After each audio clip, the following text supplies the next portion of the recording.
Hello, welcome to Tiwari institute of maths, जहां आपको मिलते हैं मैथ्स के वीडियो। बहुत ही आसान तरीके से आपको समझाया जाता है मैथ के सवाल और हम लोग हल करते हैं आसान तरीके से। पिछला वीडियो आपको पसंद आया प्रतिशत का? यदि आप पिछला वीडियो नहीं देखे हैं तो बेसिक जानकारी प्रतिशत के बारे में वीडियो नंबर 1 में आपको दे चुके हैं। अब हम लोग प्रतिशत के कुछ सवाल सॉल्व करेंगे, ठीक है ना। उसमें लाभ, हानि, चेंजेज, परिवर्तन, आपके जो मार्क्स मिलते हैं, प्राप्तांक, कितने प्रतिशत के प्राप्तांक हुए उसको निकालना, ये सब चीज़ें सीखेंगे, ठीक है। बेसिक आपको वीडियो 1 में दे दिया गया है। आज हम कुछ ऐसे सवाल करेंगे जो आपको डेली लाइफ में यूज आते रहते हैं, ठीक है ना। तो चलिए शुरू करते हैं। वीडियो को ध्यान से देखिएगा, पूरी वीडियो देखिएगा, आपको प्रतिशत बिल्कुल क्लियर हो जाएगा। चलिए अभी हम आज क्या क्या करेंगे ये देखिए, ठीक है। जैसे एक तो प्रतिशत लाभ हानि निकालेंगे, लाभ हानि भी करेंगे प्रतिशत में। दूसरा, आपके स्कूल में या किसी परीक्षा में जो प्राप्तांक होते हैं तो उसका प्रतिशत निकालेंगे, प्राप्तांक का, प्राप्तांक जो आपको मिले। तीसरा करेंगे परसेंटेज चेंज यानी परिवर्तन। फिर करेंगे कुछ परसेंट दिए हुए हैं तो जैसे कि इतना परसेंट लोग वोट डालने गए तो कितना परसेंट नहीं डालने गए, इस तरह के सवाल करेंगे। तो चलिए अब देखते हैं सवाल को। पहले लाभ हानि वाली बात करें तो लाभ हानि के लिए कुछ फॉर्मूला है जो आपको जानना ज़रूरी है, और ये सब प्रतिशत के सवाल आपको हर तरह के एग्ज़ाम में आते हैं और व्यवहारिक जीवन में आपको काम आते हैं, इसलिए सीखना बहुत ज़रूरी है। अब लाभ हानि में क्या होता है कि जितने में, पहले तो आप कुछ इसमें टर्म्स हैं, शब्दावली, उसको समझिए। कोई सामान जितने में खरीदते हैं उसको कहा जाता है क्रय मूल्य, खरीदने वाली दाम, क्रय मूल्य। मान लीजिए कि आप कोई सामान 200 रुपया में खरीद रहे हैं तो 200 रुपया आपके लिए क्रय मूल्य हो गया, खरीदने वाला दाम। जिस तो क्रय मूल्य, क्रय मूल्य क्या हुआ? खरीदने वाला दाम, खरीद। ओह, ठीक है ना, खरीद, जितने में खरीदे। विक्रय मूल्य, जितने में बेचे, विक्रय मूल्य यानी बिक्री वाला दाम, ठीक है, बिक्री का दाम। इसको इंग्लिश में कहते हैं कॉस्ट प्राइस, सीपी। इसको कहते हैं सेलिंग प्राइस, एसपी। अब देखिए कि जब पैसे का लेन देन होता है, खरीद बिक्री होता है, तो उसमें दो चीज़ होंगे, या तो लाभ होगा या तो हानि होगा। तो लाभ कब होगा? खरीदे कम में, बेचे ज़्यादा में, है ना। यानी विक्रय मूल्य ज़्यादा हो गया, क्रय मूल्य कम हो गया, तो आपको लाभ होगा। तो लाभ का फॉर्मूला क्या बनेगा? विक्रय मूल्य माइनस क्रय मूल्य, ठीक है। शॉर्ट में लिख देते हैं क्रय मूल्य। 120 का आप बेचे और 100 रुपया में खरीदे थे, खरीदे 100 में, बेच रहे हैं 120 में, कम में खरीदे, ज़्यादा में बेचे, तो फायदा, लाभ। तो विक्रय मूल्य माइनस क्रय मूल्य। हानि, ज़्यादा में खरीदे हैं, कम में बेच रहे हैं, ज़्यादा में खरीदे हैं, खरीदे 100 रुपया में और बेचना पड़ रहा है 80 रुपया में, तो यहाँ क्या हो गया? हानि। तो यहाँ क्या होगा? हानि की स्थिति में क्रय मूल्य ज़्यादा होगा, विक्रय मूल्य कम होगा। तो हानि जो निकलेगा वो होगा क्रय मूल्य माइनस विक्रय मूल्य। ठीक। अब परसेंटेज, प्रतिशत लाभ हानि निकालने की बात होगी, तो ध्यान रखिए ये तो हो गया एक्चुअल में, जो वास्तविक रूप में आपको कितना रुपया, कितना लाभ हुआ, कितना हानि हुआ, ये अब प्रतिशत में निकालना होगा, यानी प्रति सैकड़ा, प्रति 100 पर। तो जब भी प्रतिशत में निकालना होगा तो वो होगा आपको कैलकुलेशन किस पे? क्रय मूल्य पे। जब भी आपको प्रतिशत में निकालना हो, कितना प्रतिशत लाभ, कितना प्रतिशत हानि, तो वो आपका कैलकुलेशन होगा किस पे? क्रय मूल्य पे। ये ध्यान रखिए, हमेशा क्रय मूल्य पे होगा। तो इसी को यदि प्रतिशत लाभ बोलेगा तो क्या होगा? लाभ बटा क्रय मूल्य गुना 100, ये इतना प्रतिशत होगा। इसी तरह से प्रतिशत हानि बोलेगा तो हानि बटे क्रय मूल्य गुना 100, ये प्रतिशत होगा। ठीक है ना?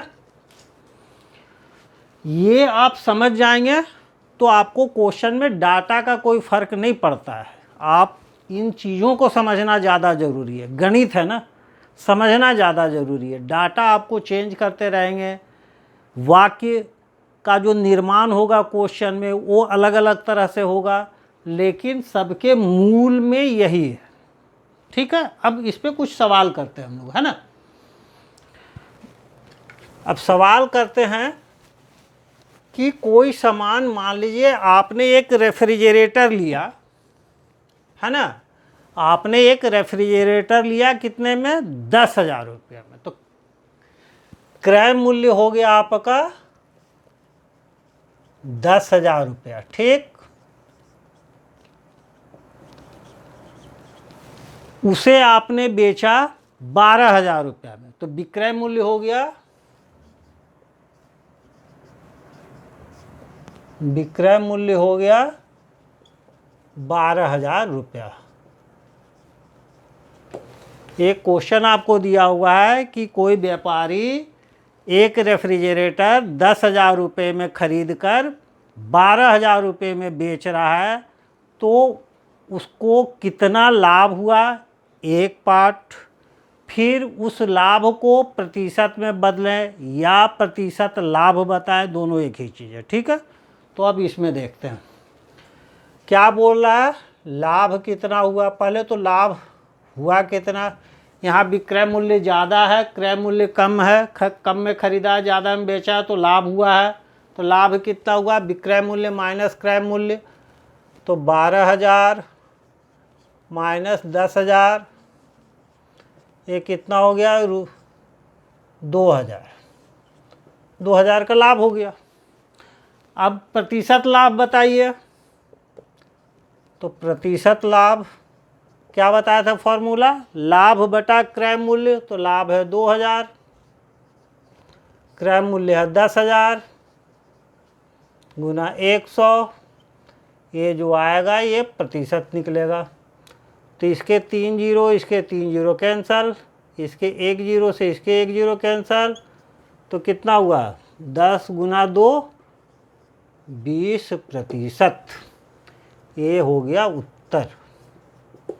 ठीक है ना?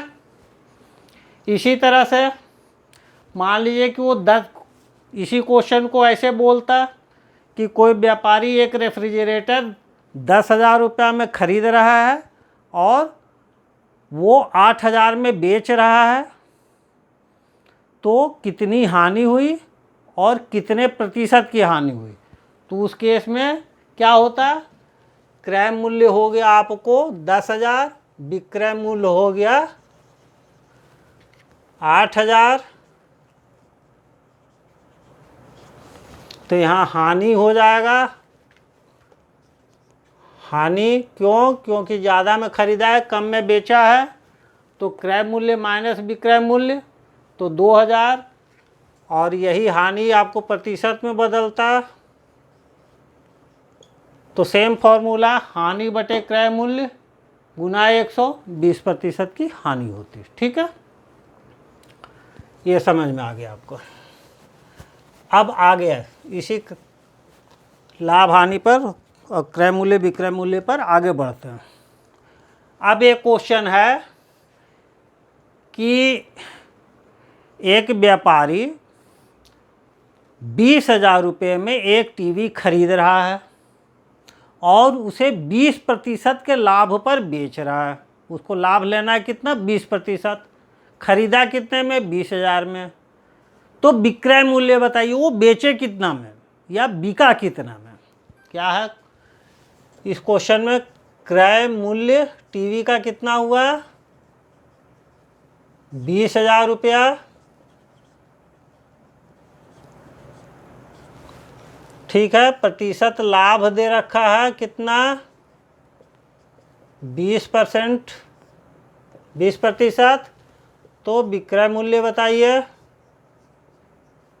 विक्रय मूल्य कितना होगा ये पूछ रहा है। ठीक, अब आ जाइए, पहले लाभ निकालिए। लाभ या हानि बार बार बता रहे हैं कि जब भी निकलेगा क्रय मूल्य पर निकलेगा। 20% का मतलब हो गया 100 में 20। यदि 100 का खरीदा तो 20 रुपये का लाभ हो रहा है। वो खरीदा कितने का है? 20,000 का। तो आपको कैलकुलेशन 20,000 रुपये करना है।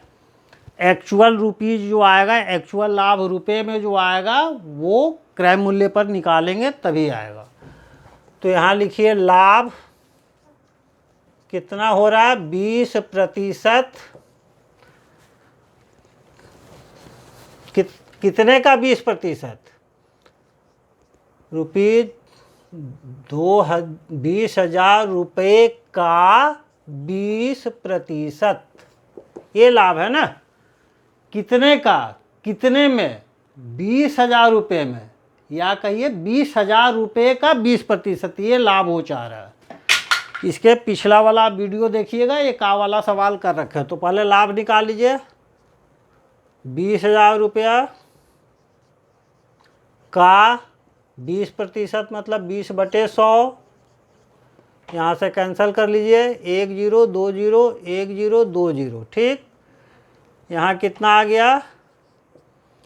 20 गुना 200, 2 दूनी 4, 1 2 3 0, 4,000 रुपये का लाभ हो गया। अब बताइए, 20,000 का खरीदा है, 4,000 रुपये का लाभ ले रहा है, तो विक्रय मूल्य क्या होगा? विक्रय मूल्य क्या होगा?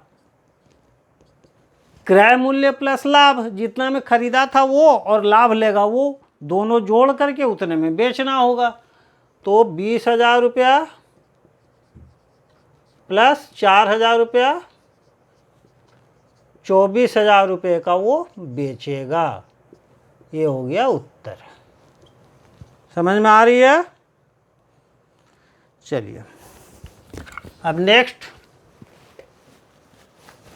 अब आते हैं आपके स्कूल में जो मार्क्स या किसी एग्ज़ाम में मार्क्स जो मिलते हैं उसके। आपके कोई भी एग्ज़ाम दिए आप, चाहे किसी भी चीज़, आप 10th के हों, 12th के हों, कम्पिटिटिव एग्ज़ाम दे रहे हो, उसमें आपके कितने के एग्ज़ाम होते हैं ये आपको पता है। ठीक है, कि मैथ कितने के थे, साइंस कितने के थे, है ना, जनरल साइंस कितने के थे, जो भी है, तो वो आपको कहलाते हैं पूर्णांक। टोटल जितने के एग्ज़ाम हुए थे वो होता है पूर्णांक, है ना। तो मान लीजिए कि आपके 500 नंबर के अंक के एग्ज़ाम हुए, परीक्षा हुआ, आपको उसमें से मिल गया प्राप्तांक जो है हो गया 450, 450 उसमें से अंक मिले।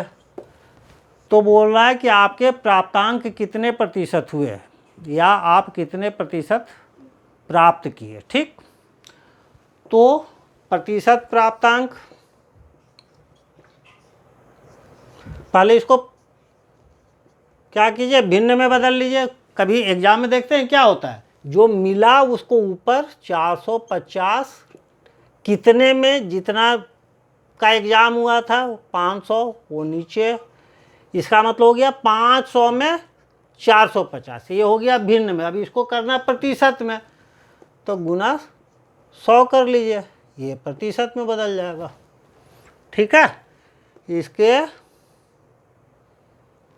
2 शून्य से 2 शून्य खत्म और 5 45, तो आपके प्राप्तांक हो गए 90%। ठीक ना, तो इस तरह से आप प्राप्तांक निकाल सकते हैं। मान लीजिए 5 सब्जेक्ट के एग्ज़ाम हुए, तो आप पाँचों का टोटल कर लीजिए, तो वो हो गए प्राप्तांक।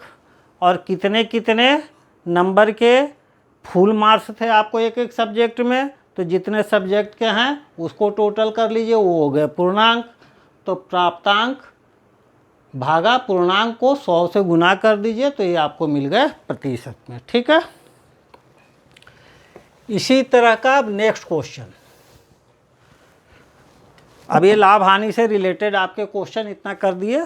ठीक है ना, और वीडियो अच्छी लग रही हो, आपके काम की लग रही हो, आपको मदद पहुंचा रही हो, तो आप चैनल को सब्सक्राइब कर दीजिएगा, लाइक कर दीजिएगा और बेल आइकन को प्रेस कर दीजिएगा, ताकि आपको वीडियो मिलती रहे। और आप किस टॉपिक पर नेक्स्ट वीडियो चाहते हैं ये भी आप कमेंट करके बताइएगा, मैं आपके लिए वीडियो लेकर के आ जाऊँगा। ठीक है, अब इस तरह के सवाल हैं कि मान लीजिए कोई उसमें क्वेश्चन है कि एक निर्वाचन क्षेत्र है, उसमें 60% वोटर वोट डालने जाते हैं। तो मतलब मतदाता जो वोट डालने जा रहे हैं, तो मतदान का प्रतिशत है जो वोट डाले, मतदान का प्रतिशत दे रखा है 60%। ठीक, कुल मतदाता दे रखा है उस क्षेत्र में, कुल मतदाता 1,00,000। तो आपसे ये पूछा जा रहा है कि कितने प्रतिशत मतदाता वोट डालने नहीं गए और कितने मतदाता वोट डालने नहीं गए, दोनों बातें हैं। इसमें ये भी पूछ दे कि कितने मतदाता मत डालने गए, कुछ भी पूछे आप देखिए, सभी को हम निकाल देते हैं। तो मतदान का प्रतिशत इतना पूछे, कितना प्रतिशत मतदान नहीं हुआ, तो मतदान नहीं होने का प्रतिशत क्या होगा, 100 में से 60 को घटा दीजिए। टोटल जो होता है संख्या वो 100% कहलाता है। तो टोटल में से 60% नहीं गए, यानी 100% में से 60% नहीं गए, तो 40% मतदाता वोट डालने नहीं गए। एक आंसर ये हो गया। बोला कितने मतदाता वो मतदान करने नहीं गए, मतदाता की अब संख्या बतानी है, तो नहीं मतदान करने वाले की संख्या क्या होगा, 40% किसका, 1,00,000 का। ठीक है ना, तो 1,00,000 का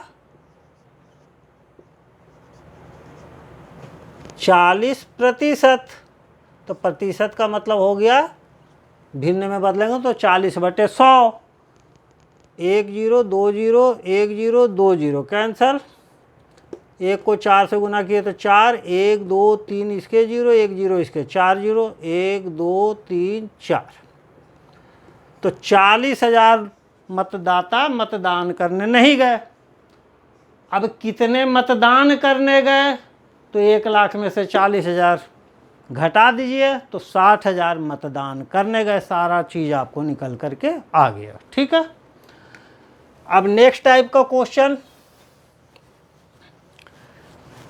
प्रतिशत परिवर्तन। जैसे मान लीजिए किसी शहर की आबादी इस साल 10 लाख है और नेक्स्ट ईयर अगले साल वो बढ़ करके 10,20,000 हो जाएगी, तो बताइए कि कितना प्रतिशत आबादी में वृद्धि हुई। फिर वही चीज़, पहले वृद्धि निकाल लीजिए और जब भी प्रतिशत निकालेंगे ना तो ओरिजिनल एक्चुअल क्वांटिटी पर निकालना। जैसे लाभ हानि का परसेंट किस पे निकालते थे, क्रय मूल्य पर, तो एक्चुअल पहले कितना था, बढ़ के कितना हुआ, घट के कितना हुआ, उस पर नहीं, एक्चुअल में कितना था स्टार्टिंग में, उस पर निकालेंगे। तो अभी हम क्या आपको बताएं, किसी शहर की जनसंख्या 10 लाख है और बढ़ के 10,20,000 हो गई, तो जनसंख्या में वृद्धि, जनसंख्या में वृद्धि